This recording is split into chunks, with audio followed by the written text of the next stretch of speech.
Florida. Oh.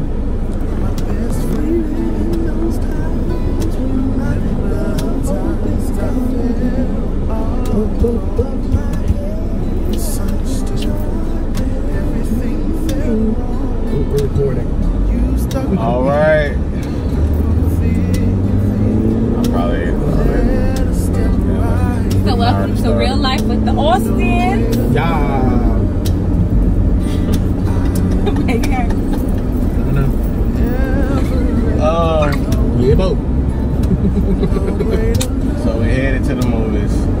Well, we're headed to the summit. Yeah. We're in The last one we went to was Pastor Bishop. No. Pasadena.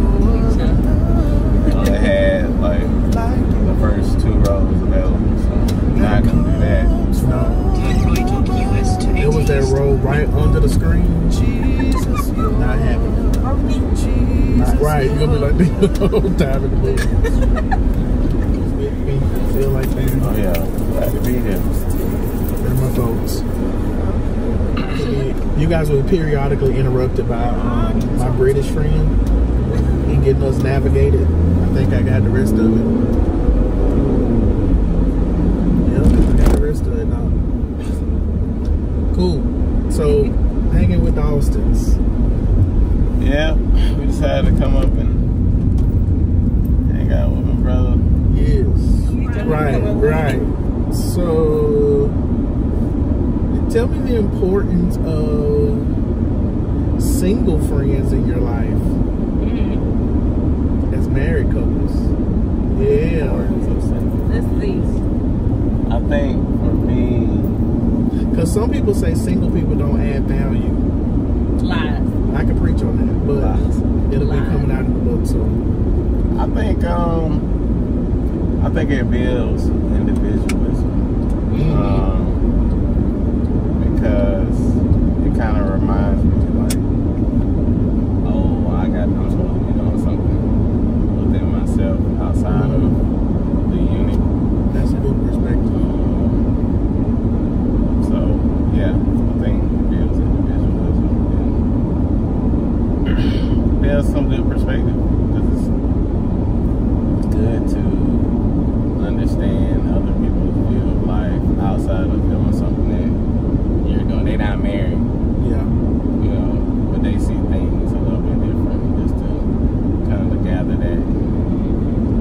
I even feel the way vice versa. Like, most of my best friendships are my married friends. And to be honest, it convicts me a lot because as a single person, I don't really have anybody to look out for outside of myself. Now, with me being a pastor, that's a little different. There are people who I'm accountable to and all that. But honestly, at the house, it's just me. And it just reminds me of the selflessness that it takes for marriage and the consideration for other people that I really don't have to have as a single person, just like in my household. And so it definitely, I love to be around my married friends because it just teaches me to remember other people and that I need community myself. And so I think it's really good just in general, not just married and single, but if you're married with no kids, you need to be around people who are married with kids. And just diversity in general is important because it broadens your worldview. Yeah. And I have a lot of my married friends who encourage me that I really teach them and show them a lot of things. I'm like, well, praise be to God, I guess, because I have to rely on the vertical love of God more so because I don't have anyone to horizontally pull from on a day-by-day basis. And so if anything, I'm pretty convicting on the fact that Christ is enough, because he really is. And that sometimes that can get lost when you're married, because like if I'm struggling emotionally, I don't have somebody I can sit down and talk it through. And I get to more so rely on Jesus. But sometimes when you're married, you can pull on that spouse in a messianic way that you really don't supposed to, which is why a lot of, we gonna preach that, but because your spouse can never be God for you. They're a gift, they're not God. And so it's cool. I love to be around different people, and so you guys have taught me a lot about selflessness and patience. And you know how sometimes you, as a single person, you'll be like, well, I ain't never doing that. I ain't gonna never do that. When I get married, I ain't gonna never do that. Right. But then I'll see my friends and I'm like, I probably would do that. Because it's a selflessness that you have when you really love someone. And so I just want to kudos you guys for modeling that for me. So, I know for me, it like challenges me to remember my purpose as an individual. Mm-hmm. Like Derek and I have a purpose as a couple, but Tiara and Derek have their own individual purposes and callings. Mm-hmm. And I guess you think about it, it's like you're individually seen and known by God, like for who you are specifically, because y'all are two different individual people with two different gift sets, skill sets, and all that kind of stuff. And when you come together for a collective purpose. And first off, all of our purpose is to love God with our heart, mind, soul, strength, and love our neighbors as ourselves. And y'all get to do that together. But you do sometimes, I hear a lot of married people, they almost have to do it in a defensive way when you really don't have to. Right. You can be an individual, be yourself, you know, do the things that you're passionate about. A lot of times I hear people who may be divorced or something be like, I lost myself. That's the whole thing in general. You should have found yourself before you got connected. Yeah. We can. That's the whole.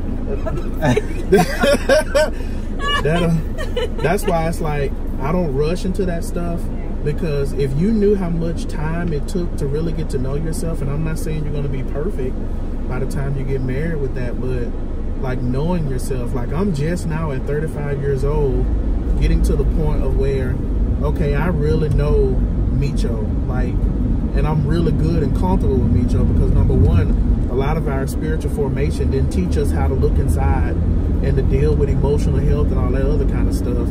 And and as I walk alongside my married friends, I see how much and how important it is to have this time to develop that. Because honestly, you guys have been very, very transparent about your life. When y'all went through that season, what was the one thing you had to do? You had to individually surrender to God specifically. And then once you did that, it brought the unit together, because a team is as strong as the individual players. Right. And that's something that I feel like a single can remind. And I would say a healthy single, not one of the singles who depressed every other 3 minutes because they ain't got nobody. Yeah. But the single who really understands that they have Christ and that is enough. Yeah. I think that really does. Because Tiara couldn't stand me, but when we was in that season, I kept saying, he got to get it for himself. Right. He can't stay up here with me. He got you know, he had to get it. He had to literally see Jesus, his individual self. And you had to heal of some stuff individually. Yeah. Oh my God. Yeah. Seriously, like family of origin, thought patterns, religious dogma that you heard. Yeah, emotional health. What caused me to... That's a lot of like generational stuff we don't realize that's attached to us because it just hasn't revealed itself. Maybe. Everybody has. But everybody got stuff and it's passed down from generation. And if you don't deal with it, I mean, it's going to come up. So you just got to be aware of it. What is something that you shared on Facebook about?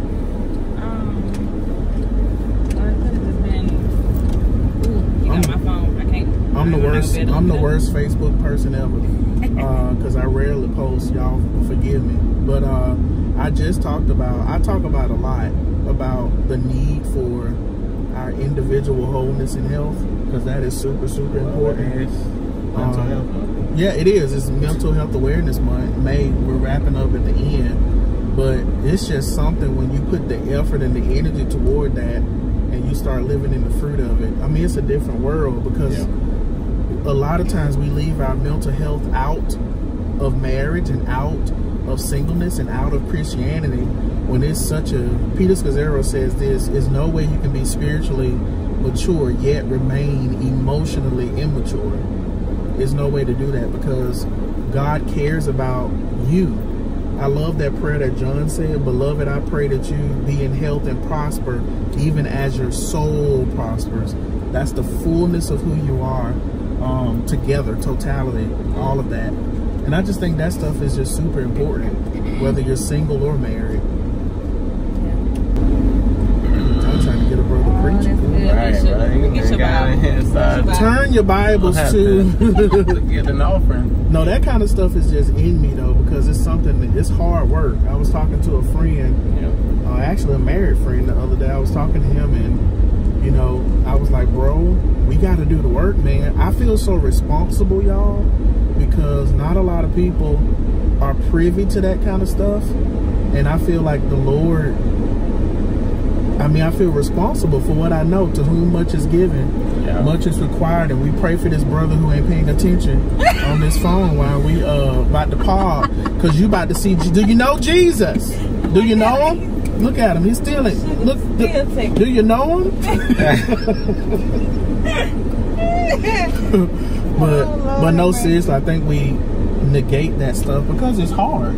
It's actually very hard to dig in. I know that was a hard season for you to like dig in and ask those questions why, and that's something that I'm telling you. Now, one thing about being single, you live with yourself. Now, I couldn't imagine, and I pray for y'all all the time. Like if I get sick of me, I know if somebody else was living with me, they'll be so sick of me. Everybody see, oh, Demetrius, the worship leader. It be some days, right? You know, we all have them, so it's really cool. And y'all, pardon Derek's frown. When he frowns, he's really in tune with the conversation. I am. I got beat up. I got beat up about that in church. So come on the video. Yeah, videos. They be like, wow. No, I'm the same way. We just recorded a sermon thing for Summer at Move, and when folks talking, I'm like this. Oh my God. So I'm trying to get better at that too. We're going to see Aladdin. We are going to see Aladdin. I'm hoping that it's good. The snippets look good, but you know, anything with little snippets pretty much. Yeah, I don't think he would do anything. No, he ain't gonna do nothing corny. See, this is even cool too, because a lot of times my married friends, they invite me along to certain things. It's just cool community. Yes. Where you know, I normally go to the movie with my friend, with my single friends or whatever, but it just feels cool and different. I'm actually working on a message for singleness for our church, but community is a big part of that in general. If you're married, it's good to have friendship time with single people. I know we live in a world where people have this weird untrusting of everybody. They're trying to find their Judas everywhere around the corner, and there's enemy theology that is so cheap. Because even if you have an enemy, Jesus still washed his feet and called them free. So that'll preach. Two of my closest friends are single, and the other one is married. So I mean, it's a good balance. It is a good balance. Yeah. I know, like the older people say, you know, you can't, when you're married, you're not supposed to hang out with single people. And I get it, you know. And that's come a generation. Just stayed away from aborted stuff. Instead of trying to deal with it. And that's kind of the stuff that his mom talking about. Like, and I think our generation like owes it to ourselves and to the next one to pass that information. Like we are afforded so much information in this generation. That's so true. We got so much access, so much knowledge, so much information. I mean, you can literally get a degree on YouTube. Like, on YouTube? You can do anything. You can learn anything you want to learn. I get you. I was saying, Lord Jesus, YouTube University. You can learn anything you want to. You can learn anything. That's true. On YouTube. That's very true. And it's no excuse. Nowadays, like, they have this thing on iTunes called iTunes U, and you can type in anything and see real professors and real classes like teaching certain things. So it's the information age, and a lot of that too, because we have social media and all this kind of stuff, it challenges us to actually be relational with people, have moments like this where you can kinetically touch a person and sit and have conversations because we're so used to being bullies behind the keyboard. We don't know how to, you know, actually. I feel weird sometimes because I'm at the age where I remember the world without social media. I remember the world where we barely had a good computer. I remember AOL and the little dots and stuff like that. Yeah. And so you had to talk to people. Right. That little... I was telling some of the students I had spoke at youth night, and I said, I remember the world where we actually rode bikes and we were outside. And I was laughing. I said, some of these kids nowadays, is that a sun? Yeah, it's a sun. It's a sun. My mama and them used to put a little, they used to put a little jug of water out there or the water hose. Right. And it was like, you come back when the lights come on the street. And if you came in more than once and used the restroom, you were stuck for good. Like, them the days. And I remember... don't stay in and out. Right. Those things are... I'm glad that I have that. And I'm glad that y'all embrace the fact of like, okay, we ain't just gonna settle for FaceTime stuff. We'll make a road to come up here and hang, and then vice versa. That's super important. Yeah, you're gonna come down and you're gonna spend the night. Yeah, we just can't get him to come down and stay the night. First off, the devil is a lie. Because if Last time he came for 2 hours. If we do the race show, I come there more than y'all come here. No, bitch, y'all, nah. Let's do the race show now. How many times? Oh, let's do this. How many times have y'all spent the night at my house? You talking about the current house or the one before? The one before we on tour. Which one before? The one with the porch. My favorite. No, we ain't stayed that many times there. Probably one. Nah, I done been to y'all house so many times and stayed over. Think about it. We can count 5 off the top. Okay, stayed over, yeah. See, see that? You gotta get the saints in order. Keep your receipts, Doc! Keep your receipts! That's what the new young folks say. Keep the receipts! Oh, baby, I got receipts. And 4 receipts. Right. Receipts! But no, we try to be intentional about just, you know, hanging out, spending time together, talking, actually having conversations. Now, that's the cool thing. If you don't know Derek, like I remember Derek when I used to hit him up, everything was fine. Everything was always fine. Oh yeah, always good, man. He'd be like, I'm good, I'm good. Yeah. Now, how you doing, Derek? This is what's going on. This is how things are. I'm good, blah, blah. But it's just really cool to see. I think sometimes it takes... oh, no, not sometimes. It takes like... No, because some people are like just open. Yeah, in general, I mean, if you... The kind of background I had where it's like... Just really didn't tell people what was going on. Then I had to grow up fast. Be the man of the house. Single parent home. I mean, you just had to take everything in. Like, I didn't have time to talk about, well, why wasn't my dad here or stuff like that. Like, I didn't have time to think about feelings and what I was going through spiritually. I just, you got to get saved and you got to take care of the house, get a job, work. Don't start me on all that. So, but I mean, it's just, it's how I'm sure people out there. I think some of that is good, but nah. But I mean, that's life. I mean, it's not gonna be perfect. We all had to go through some stuff that we probably feel like should have went a different way, but it did.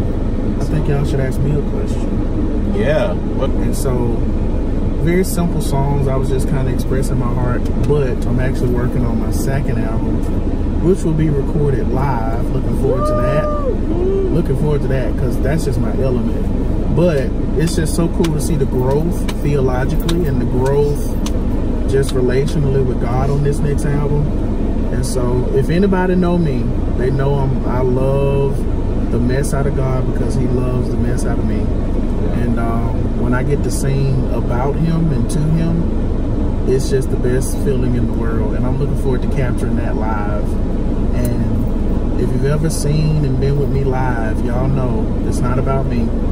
Not to us, but to his name. And we're going to go in. I'm looking forward to that. It's going to be really good. Oh, Alpha and Omega. Right. So, babe, you have a question? Okay. What's one of the most important things that you learned about emotional health? Ooh. Since it's mental. Yeah. I would definitely say, you know what's funny? The greatest lesson I learned about emotional health is that you actually do have emotions. That sounds simple, don't it? Yeah. But most people want to say, oh, I don't feel anything, I'm numb to whatever. Even us stuffing it is an emotion. And that's just something that I had to be okay. I had to know it's okay not to be okay. But it's not okay to stay not okay. Yeah. And that's something I had to learn. And I had to learn, like, that for me to deny my emotions is for me to deny me being made in the image and the likeness of God, because God had emotions. Amen. He got angry, he wept, he rejoices and sings over us, he smiles, he laughs. And that's something that I had to be okay with, and be okay with expressing my emotions, and especially as a man of color. We just weren't taught to do that. And so I'm grateful to even set a new legacy in that, because there are tons of people who I get a chance to talk to and give them permission to feel, especially for a man. We have so much stuff buried in. Yeah. And you know what I learned too? Like, this is my wheelhouse, so I'm gonna have to keep it short. But I used to deal with anger a lot, and I found out that I would say 90% of the time, they almost hit us right here. But I feel like 90% of the time I was actually not angry. I was more so sad. I was more so disappointed. I was more so let down and yeah, rejected. And the way that I knew to articulate that, the more manly emotion is anger. So you get angry versus admitting. Most guys won't say, man, that disappointed me. Or man, that hurt me. Or man, I'm sad. We'll just get mad and angry. And that's a safe emotion for guys. So if you are a fella in the listening, definitely know that it's okay to feel, and it's not unmanly to feel. Yeah. Jesus, he was not tapping the tables, he flipped them over because he was mad. Yeah, he was. He wept. You know, these are things that, because when you see Jesus, you see, you know, the visible image of the invisible God. And so how Jesus is, that's similar to how God is. And so just encourage you with that. That's probably the greatest thing I learned. And to let people in on it. Yeah. Uh-oh. This is my sister.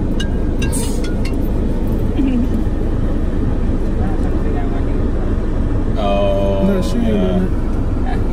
Hello? Hey. Good. Yours? What? Oh, we going to get ice cream? Yeah, where we gonna go? This is gonna start at 3 o'clock. Well, man, I guess we got Tuesday? My friends always talk about how extra my way home. You are extra. Oh, baby. I'm going to need to be like that with your hair. Yeah, that's cool. When you have your hair out there, you be like, babe. All right. My sister's birthday, just down. Shout out to my friend.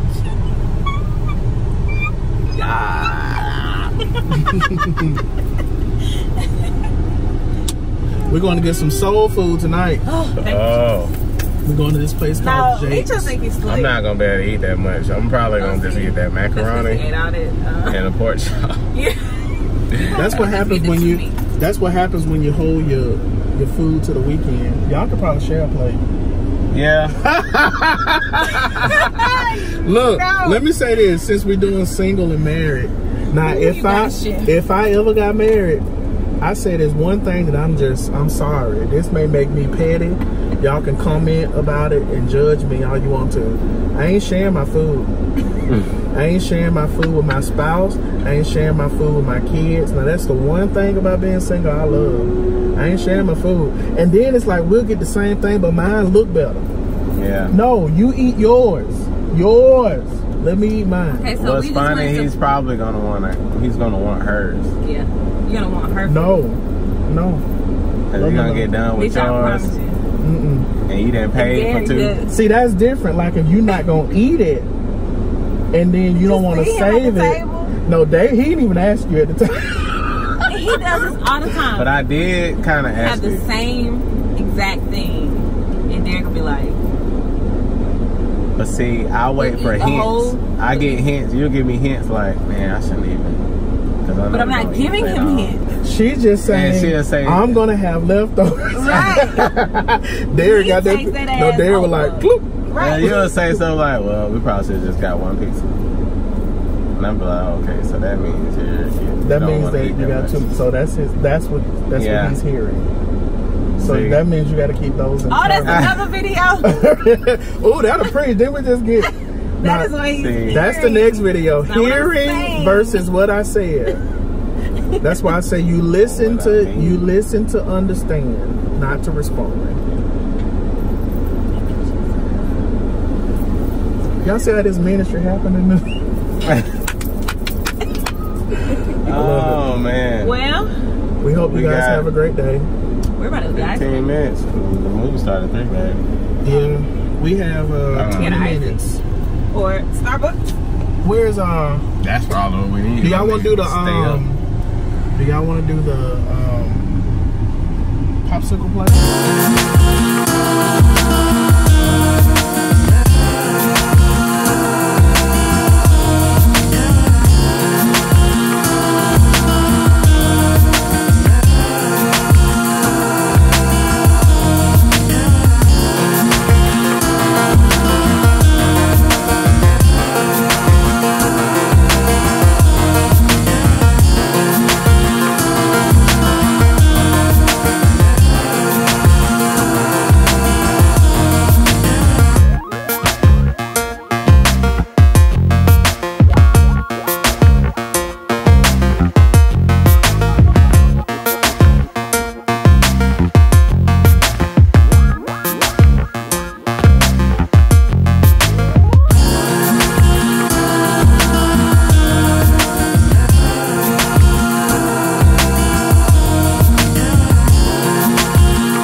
That's good.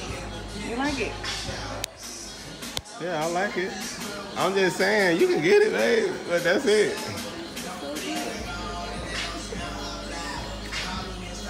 That budget, that discipline.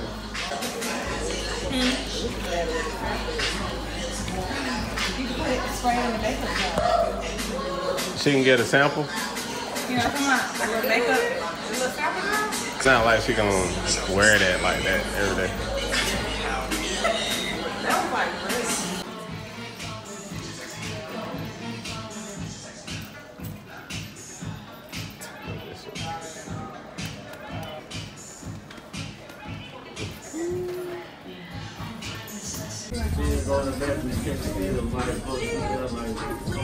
Ew. No treats here.